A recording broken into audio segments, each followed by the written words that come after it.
Welcome to more Gran Turismo Sports Specialtatin. Today we're featuring a series of races with one particular thing in common. They all feature a Mopar livery Dodge Viper Group 3 car winning every race. And it's my Mopar livery Dodge Viper Group 3 car winning every race. Because after the oval race, which is the previous Specialtatin, as I said, my sportsmanship rating dropped to 59, but my driver rating went up to 70,000. Either way though, because the sportsmanship rating was so low, I got grouped with relatively easy competition. So let's just see how this goes, folks. 70,000 driver rating points, and a win is a win. It goes up no matter what, so I would hope I can win in this type of racing against, well, the Viper ain't necessarily the best Group of 3 car. It is in my opinion, but not the lap times opinions, not the leaderboard's opinions.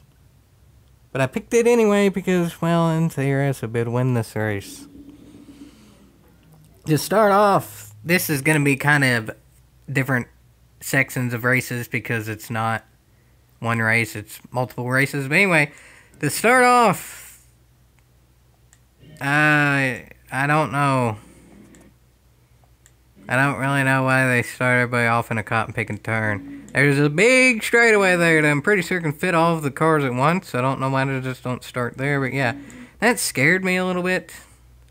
But this was also after the race that initially started a downward spiral with sportsmanship rating.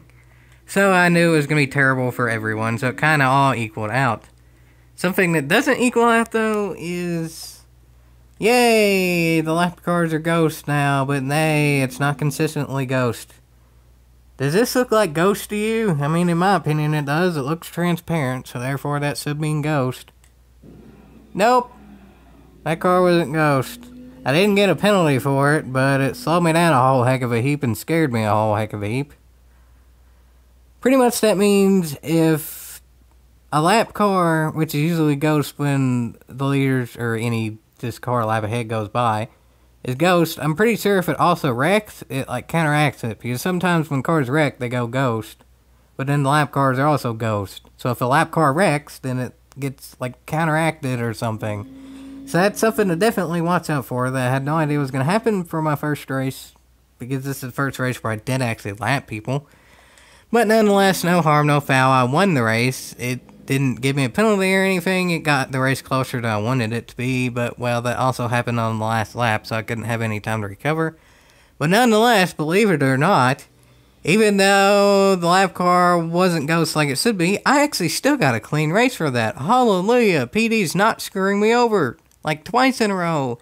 Last race, they upped my driver rating a whole heck of a heap. In this race, they didn't penalize me for getting wrecked for something out of my control.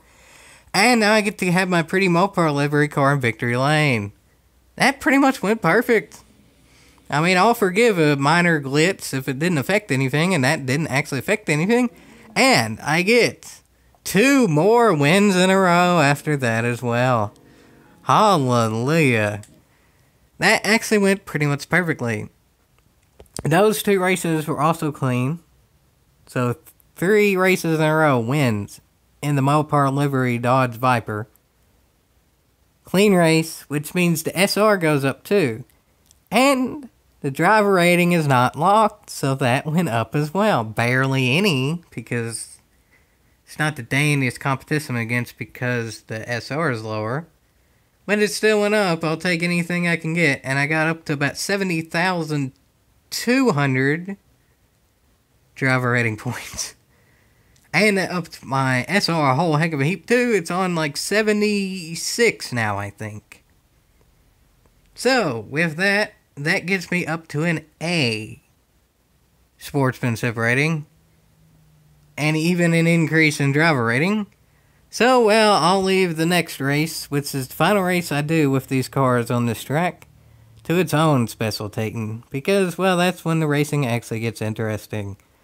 So I hope you all enjoyed this. I sure did. This is the type of racing I like.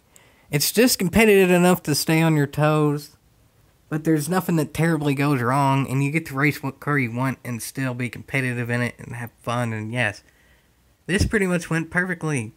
I'm not the best in the world at this track, but I still had a nice, fun race. That's how it should be. Let's see how the next race is, folks, in the next video. That one, I'll go ahead and say this, is a more competitive race in terms of overall how close the times are. I still had to be on my toes for this one. I still had to be focused for this one. My best qualifying time was like a 44.2. In each of these races, I think I had at least one 44.3 lap in there to be able to win it. So, I don't know. We'll see. I ain't the best here, but I also got some weird ratings going on. A whole heck of a heap of driver rating with not that much sportsmanship rating. Can't complain for now, but stay tuned for the future, because now it's pretty caught picking awesome, and the future's pretty caught picking interesting. And that's most definitely worth a yeehaw.